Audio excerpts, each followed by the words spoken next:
Hello students, welcome to WiFi Studios. एक बार फिर से सुबह के 5:30 बज चुके हैं और दिवाली स्पेशल का ये तीसरा सेशन जहां पे आज का टॉपिक ऑफ डिस्कशन है, दैट इज डायरेक्शंस।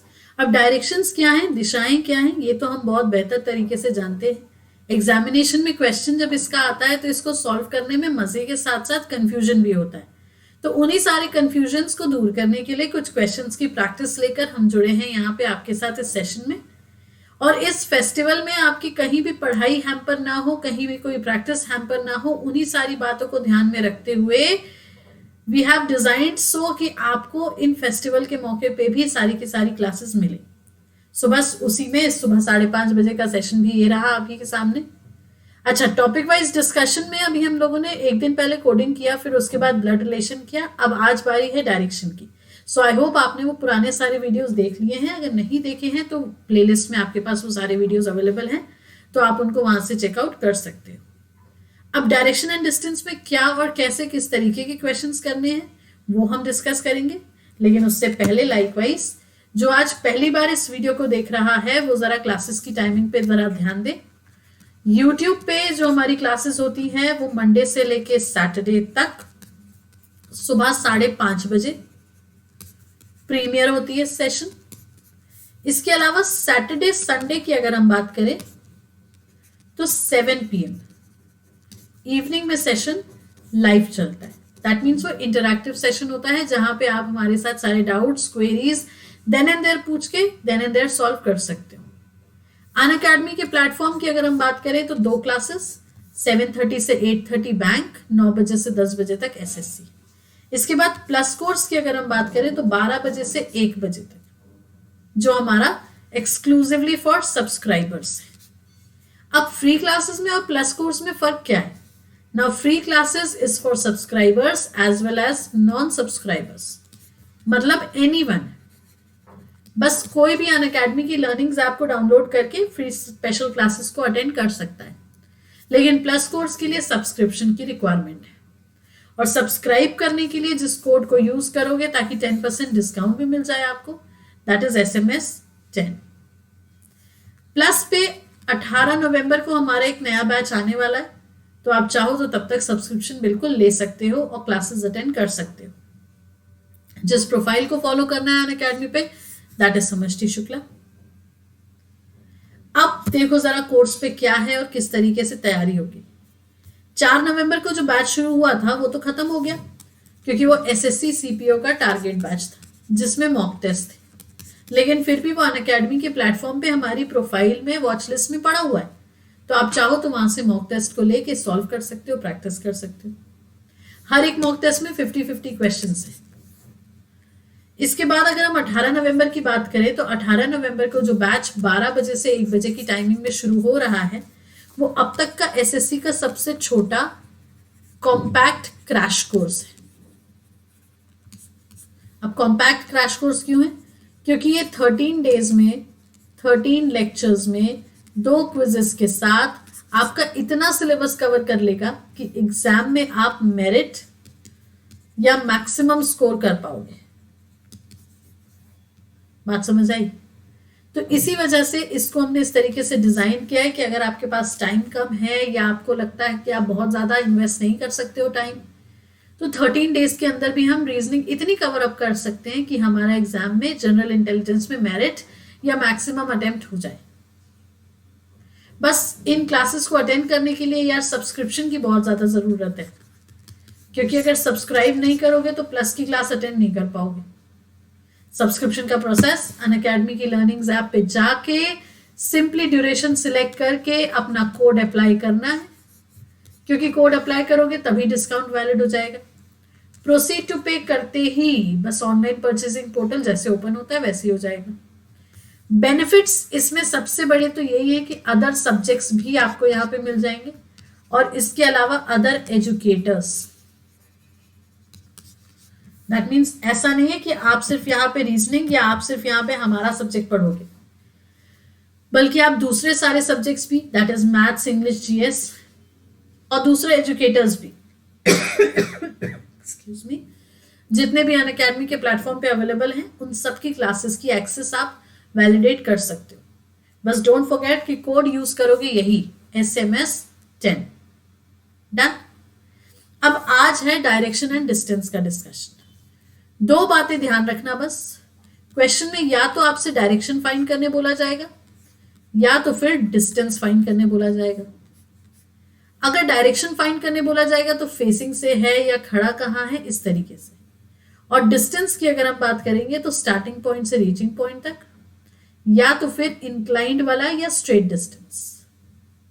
क्वेश्चंस के थ्रू ही प्रैक्टिस करते हैं, क्योंकि अब तक काफी बार आप लोगों ने डायरेक्शन एंड डिस्टेंस का कॉन्सेप्ट, बेसिक सब कुछ पढ़ा हुआ है।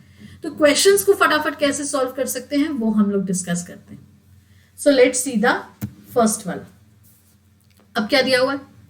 Rakesh walked 20 meters towards north. Then he turns right and walks 30 meters. Then he turns right and walks 35 meters. Then he turns left and walks 15 meters. Finally, he turns left and walks 15 meters. In which direction and how many meters is he from the starting position? Rakesh उत्तर की ओर 20 metre चलता है, फिर वह दाहिने मुड़कर 30 metre चलता है, फिर दाहिने मुड़कर 35 मीटर चलता है, फिर बाएं मुड़कर 15 मीटर चलता है, आखिर में फिर बाएं मुड़कर 15 मीटर चलता है। तो फिर वह अपने शुरुआती स्थान से किस दिशा में और कितनी दूरी पर है? तो चलो चेक करें। Rakesh walked 20 meters towards north. Then he turns right and walks 30 meters. Then he turns right and walks 35. तो अब यार देखो 20 के लिए ऊपर गया था, 35 नीचे गया, दैट मीन्स यहां तक तो ये 20 है, फिर ये 15। अब then he turns left and walks 15 meters. Finally turns left and walks 15 meters. So now in which direction and how many meters is he from the starting point? तो ये देखो, ये हमारा स्टार्टिंग पोजीशन, ये हमारा रीचिंग पोजीशन। डायरेक्शन तो clear है, east. रहा बचा distance, so this 30 plus this 15, so that means 30 plus 15 45 meters. So option number 2 is the right answer. Done? Yes. Let's see the next question. Gopal started from his house towards north. After covering a distance of 8 kilometers, he turned towards left and covered a distance of 6 kilometers. What is his distance now from his house? Gopal अपने घर से उत्तर की ओर चलता है, 8 kilometre चलने के बाद बाएं मुड़ता है और 6 किलोमीटर चलता है। अब उसकी अपने घर से दूरी कितनी? तो देखो, घर उसका स्टार्टिंग पॉइंट, नॉर्थ में चला, 8 किलोमीटर चलने के बाद लेफ्ट टर्न लिया, 6 किलोमीटर चला। अब ये रीचिंग पॉइंट, तो यही निकालना है, स्टार्टिंग पॉइंट से रीचिंग पॉइंट के बीच का।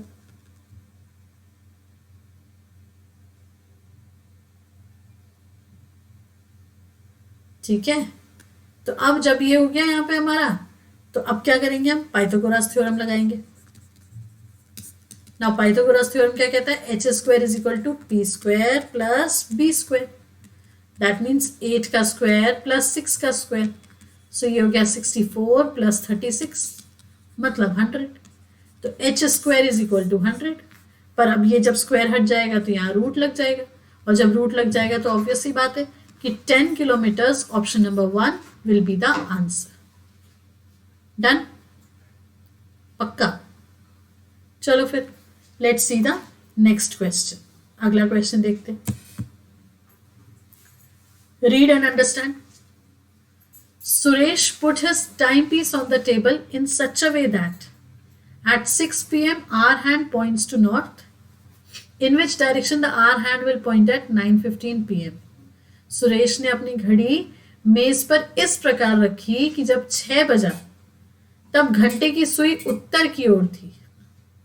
तो फिर घंटे की सुई 9:15 किस दिशा की ओर होगी? Very very simple question.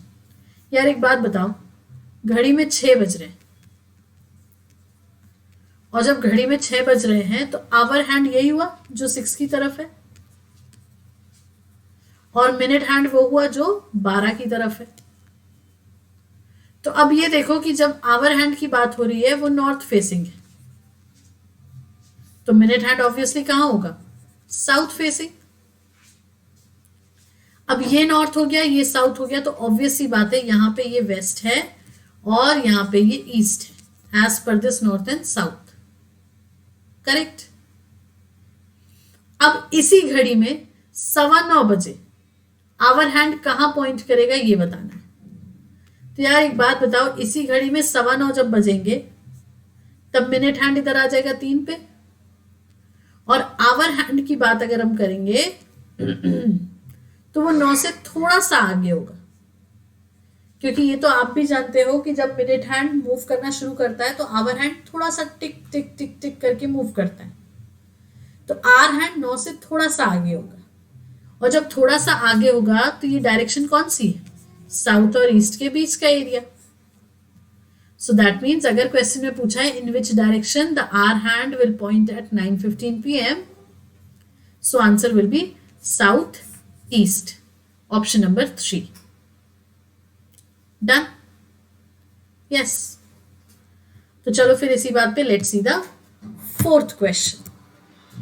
अब देखो क्या हुआ। If southeast becomes north, northeast becomes west, and so on, what will west become? यदि दक्षिण पूर्व को उत्तर बना दिया जाए, उत्तर पूर्व को पश्चिम बना दिया जाए, और ऐसे ही बाकी दिशाओं को बदल दिया जाए, तो फिर पश्चिम क्या कहलाएगा? तो हम एक काम करते हैं, जो स्टैंडर्ड डायरेक्शन चार्ट लेके चलते हैं उसको पहले नेम कर देते हैं। North, south, east, west, north east, south east, south west, north waste.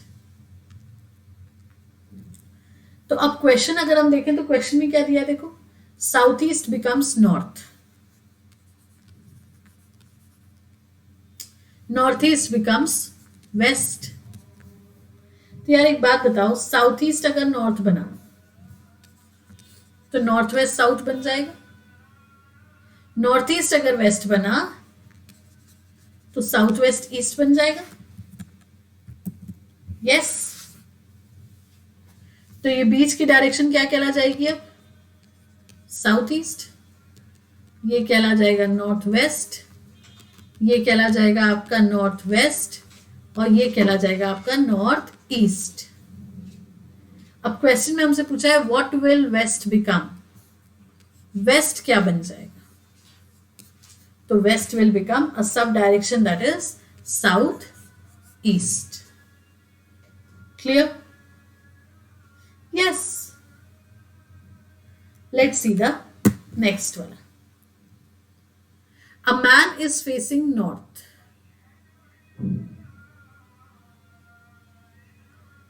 he turns 180 degree in the clockwise direction and 45 degree in the same direction, and then 270 degree in the anti-clockwise direction. Excuse me. In which direction is he facing now? एक व्यक्ति का मुंह उत्तर की ओर है, वह 180 degree घड़ी की दिशा में मुड़ता है, फिर उसी दिशा में 45 डिग्री और 270 डिग्री मुड़ जाता है। तो अब उसका मुंह किस दिशा में है? तो यार देखो, सिंपल सी बात है, नॉर्थ की तरफ वो देख रहा है, 180 डिग्री टर्न किया, दैट मीन्स अब वो कहां देख रहा है? साउथ में। फिर यहां से 45 डिग्री इसी डायरेक्शन में। तो यार ये क्लॉकवाइज जा रहा था कि एंटी क्लॉकवाइज? क्लॉकवाइज।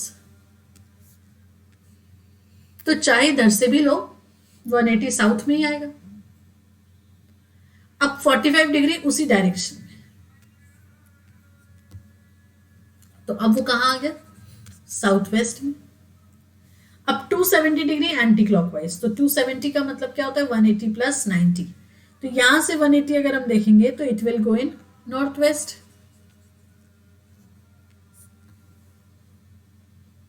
पर हमें यहाँ पे 180 तक थोड़ी रुकना है, 270 का मतलब होता है 180 प्लस 90, दैट मीन्स 45 ये और 45। तो अब बताओ in which direction he is facing now. तो फाइनली हम कहाँ आ गए, फाइनली हम आ गए नॉर्थ वेस्ट में।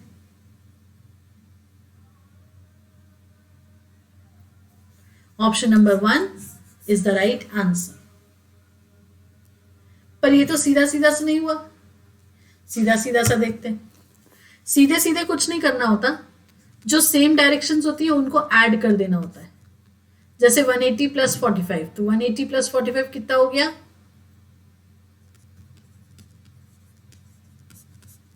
225। फिर 270 माइनस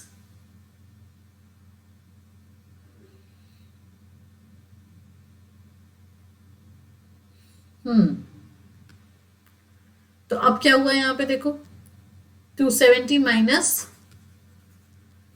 180, सॉरी 225, 180 का के लिए सीधा सीधा सा माइनस करें ना 225,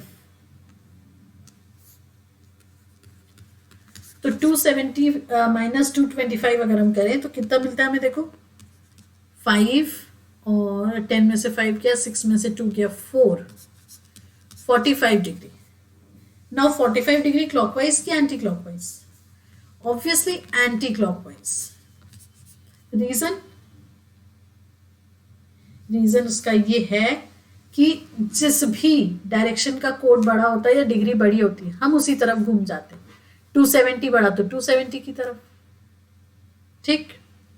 so north west is the right answer. चलो अगला देखो। Deepak walks 6 kilometers in the east. Then he turns to his right and moves 8 kilometers. Then he turns to his left and moves 9 kilometers. Then he turns to his right and moves 12 kilometers. Now in which direction is he?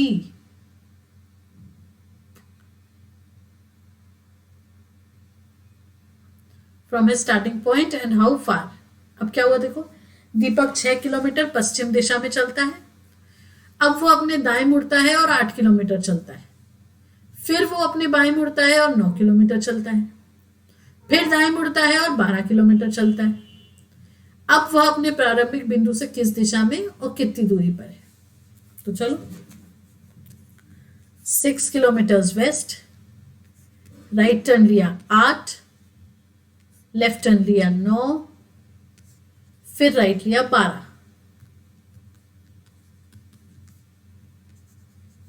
अब देखो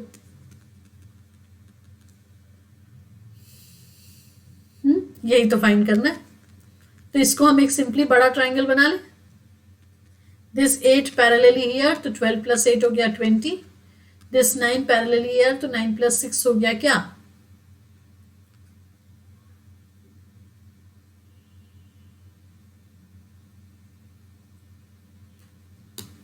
ठीक है। तो अब जब हम इसको complete triangle मान लेंगे तो ये तो हो गया 20 और यहाँ पे पैरेलल ले लिया तो ये हो गया कितना हमारा 15। तो बस 20 का स्क्वायर प्लस 15 का स्क्वायर, 20 का स्क्वायर इज 400, 15 का स्क्वायर इज 225, जब ये ऐड हो जाएगा तो 625। 625 की रूट वैल्यू इज 25 किलोमीटर्स और direction north west, sorry south west, not north west, direction is south west.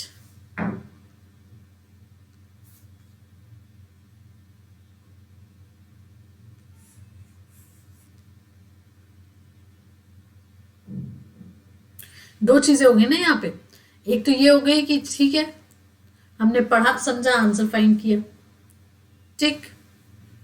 Let's see the next वाला। Suyar started walking from his house at the time of at that time shadow of Suyash shadow of Suyash is towards his right. Then turn left, find out in which direction is he facing now. सुयश ने जब अपने घर से चलना शुरू किया तब उसकी परछाई उसके दाएं तरफ दिखाई पड़ रही थी. तब फिर पूछा उसने बाएं मुड़ा तो बताइए वह किस दिशा में देख रहा है.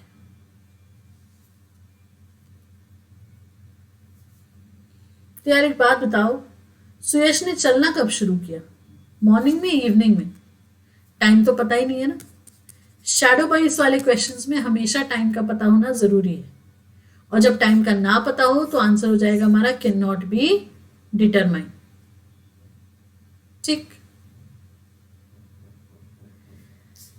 Let's see the next question.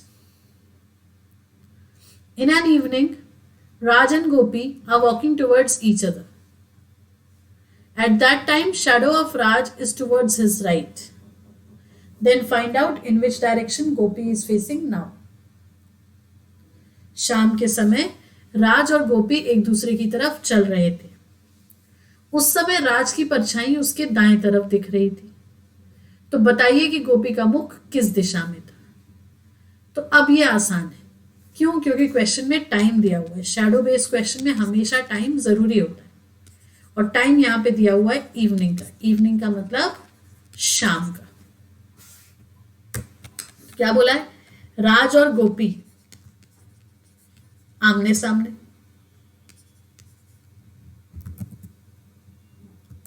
Yes.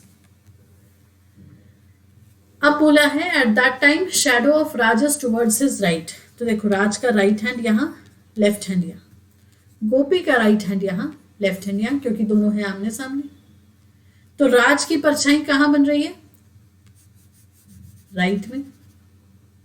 तो गोपी की भी परछाई यहीं बनेगी. लेकिन राज की राइट में बन रही है तो गोपी की लेफ्ट में बन रही है. और इसी के आगे क्वेश्चन जो हमसे पूछा जा रहा है कि then find out in which direction is facing now.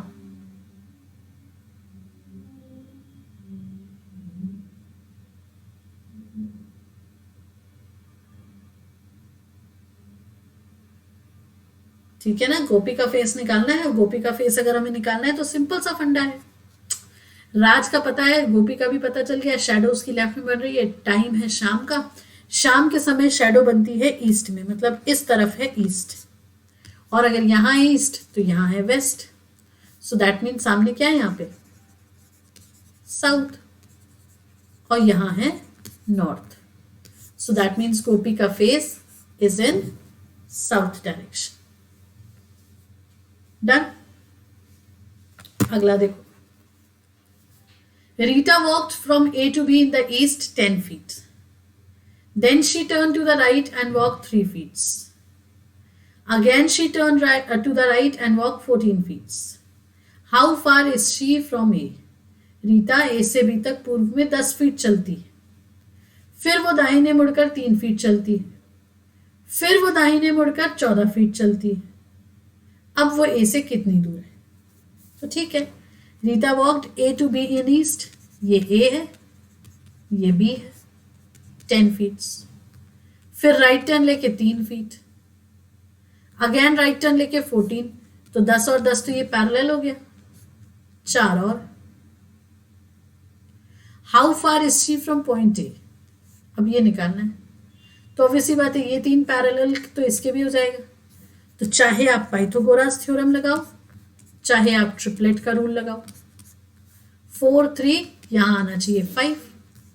So answer would be option number 2, 5 feet. Done. Next देखो. A man is facing north. एक व्यक्ति का मुंह उत्तर की ओर है. He turns 90 degree in the clockwise direction. वह 90 डिग्री घड़ी की दिशा में मुड़ता है. And another 135 degree in the same direction. और फिर उसी दिशा में 145 डिग्री जाता है. और 45 डिग्री एंटी क्लॉकवाइज जाता है, मतलब घड़ी के विपरीत दिशा में. तो अब उसका मुंह किस दिशा में है? वेरी सिंपल, नॉर्थ की तरफ देख रहा है, 90 डिग्री जाएगा तो ईस्ट आ गया। फिर 135, 135 का मतलब होता है 90 प्लस 45, तो 90 प्लस 45, तो कहां पहुंच गया वो, साउथ वेस्ट में। लेकिन अब यहां से 45 डिग्री एंटी क्लॉकवाइज चला गया, मतलब वापस, तो फाइनली वो किस डायरेक्शन में आ गया, साउथ में। अब इसी को प्लस माइनस करके देखते तो क्या करते, देखो 90 प्लस 135, क्योंकि ये दोनों ही क्लॉकवाइज डायरेक्शन में, तो कितना हो जाता है ये, 9 10 11 12 225। अब 225 में से 45 घटा देते तो बचा कितना, 12 में से 4 गया 8, 180। तो अगर वो नॉर्थ में देख रहा है तो अब वो कहां देखेगा, साउथ में। Option number B, done. तो ये हो गए हमारे डायरेक्शन एंड डिस्टेंस के 10 क्वेश्चंस प्रैक्टिस। क्लासेस की टाइमिंग सारी की सारी आपके सामने क्लियर ही है। अनअकैडमी की टाइमिंग बस थोड़ी ध्यान रखना, और सब्सक्रिप्शन के लिए जिस कोड को यूज करोगे वो ध्यान रखना, और जिस प्रोफाइल को फॉलो करोगे that is also very important. तो इसी तरीके से दिवाली सेशंस में हम कुछ टॉपिक्स, कुछ फॉर्मेट्स, कुछ वीडियोस का इसी तरीके से शेयरिंग करते रहेंगे, ताकि आपकी तैयारी कहीं भी रुके ना, कहीं कोई कमी आए ना। तो सेशन पसंद आया है तो लाइक करेंगे, शेयर करेंगे, चैनल को सब्सक्राइब करेंगे, एंड यस, अपने घर में रहो, खुश रहो, हैप्पी दिवाली।